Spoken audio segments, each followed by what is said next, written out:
Hi, my name is Jason Tolson and this is Melaka.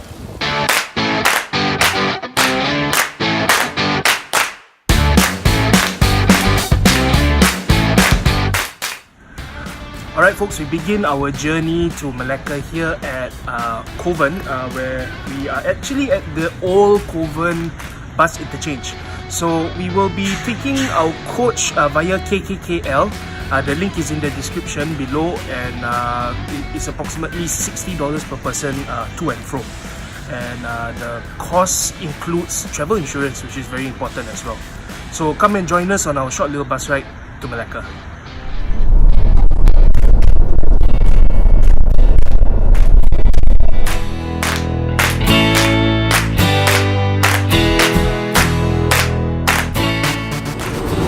Alright, it's time for a pit stop. Welcome to Yongpei.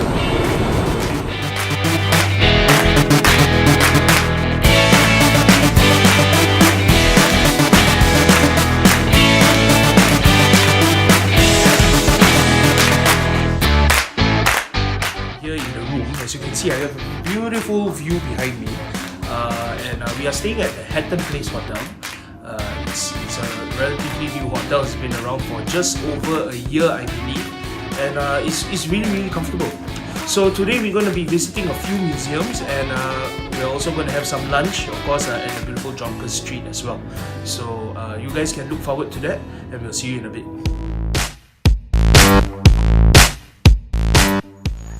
Alright, so right about now we are headed towards the Statues Museum. This is located at the Christchurch Red Square.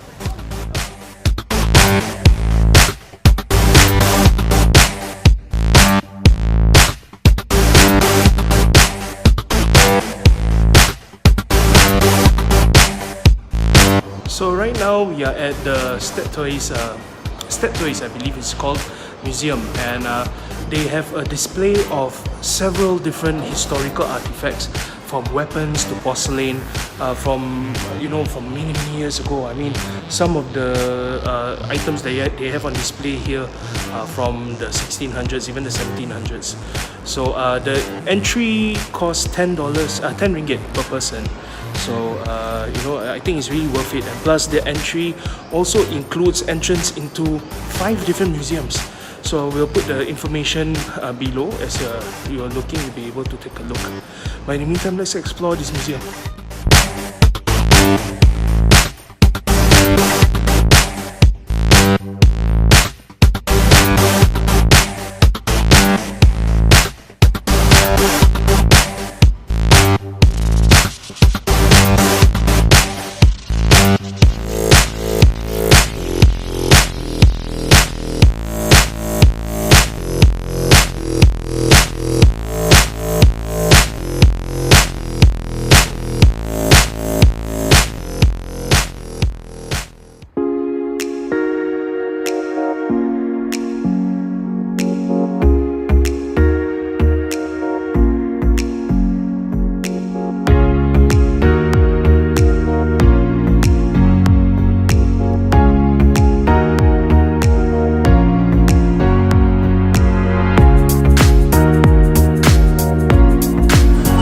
So we are at the Famosa Chicken Rice Ball here at Jonker Street, and I'm about to dig into some of these famous chicken rice.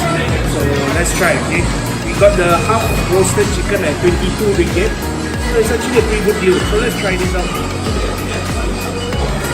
So the chili.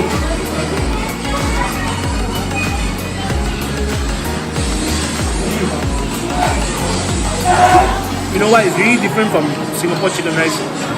Very different flavor, but really good. I would recommend that you walk into Jonker Road, Jonker Street, and find this restaurant. It's actually in the middle of Jonker Street.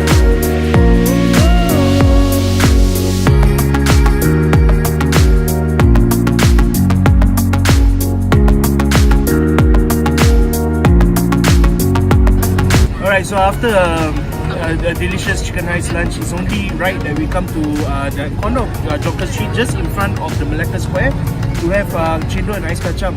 This place has been around for a really long time, and if you are looking for a cool ending to a hot day, be sure to come here and check it out.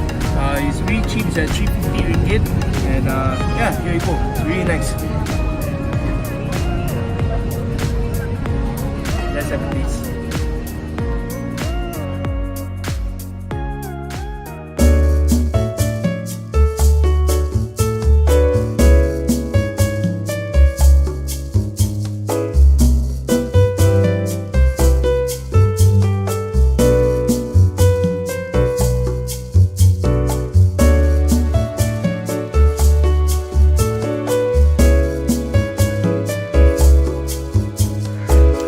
So we are at the Portuguese settlement at the moment, and for many of us Eurasians, this is the heart of our heritage and you know, basically our roots, right? So I'm standing in front of the statue of Christ the Redeemer. It's an amazing statue. It was built, I think, sometime last year, and it took quite a while to build. I think it took a couple of years to build, and it's the focal point of the Portuguese settlement at the moment, because right smack in the center of where the settlement is. So why not we take a walk and we'll take a look at the shrines. And there's a car, so come, let's go. So let's take a look at the shrines that we have here. The Portuguese men in the settlement mainly do fishing as their source of income. So having said that, St. Peter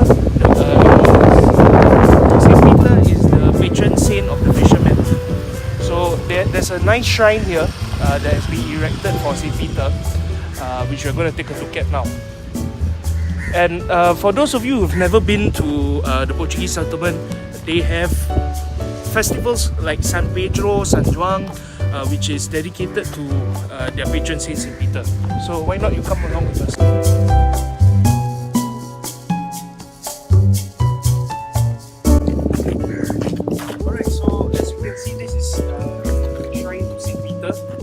Again, the patron saint of all fishermen.